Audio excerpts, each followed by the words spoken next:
She's alive. Morning, Gigi. How's my baby? Good. Are you hungry? Oh, yeah, I am. Okay, you're just in time.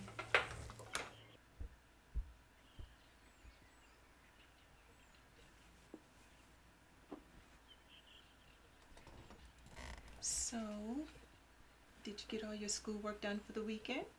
Well, I did almost everything.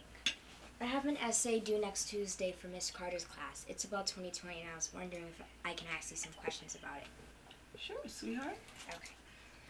So, Miss Carter already told us a bunch of things about 2020, but I just wanted to know what it was like to live in 2020. I know you said some things here and there, but I just want to know everything. Well, for starters, 2020 didn't start out the way anybody had hoped for, and I will never forget it. I was 22 years old at the time, and I was living in New York City. I had just graduated college the previous semester, and I was ready to just start my life in the new decade.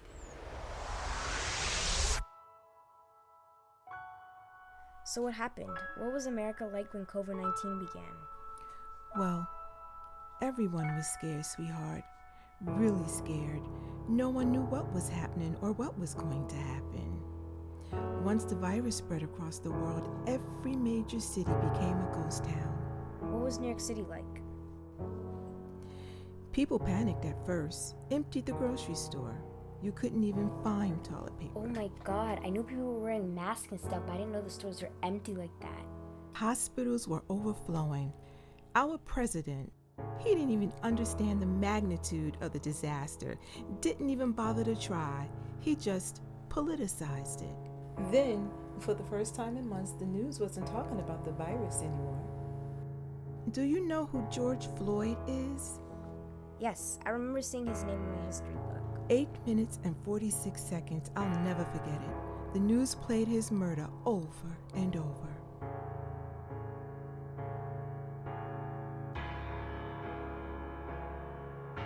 What did he do? He was a black man who had a counterfeit $20 bill. Can you believe that? And if the video had never got out, this case would have never been brought to light. What? For centuries, innocent black lives have been taken by the hands of hateful people, people who should have been protecting us. The police were the ones killing us. It was like the whole world burst out of the quarantine. There were huge protests everywhere, from big cities to tiny towns, all across the globe. Weren't you afraid to get sick? We all were, but to not show up was out of the question. The country was so divided, Thema. You couldn't even say Black Lives Matter without angering people. But the fact of the matter is, if you have one group of anything being unfairly targeted, it's only logical to address that issue first. So now, billions of dollars that went to the military and the police and ICE funding now goes towards education. And then the bill for reparations for African Americans and Native Americans was passed. So now... Oh my gosh, Gigi, look at the time. It's almost 9:30. Practice starts in like 10 minutes. Okay, baby, but listen to me. Never ever get complacent. There's always work that needs to be done, and never be afraid to raise your voice, especially to the older generations like us, especially if you see us messing up. I want you to have the courage to speak up and say something, okay? And I want you to remember that you are the caretakers of the future. You are our future, and you're precious to me. Okay, Gigi.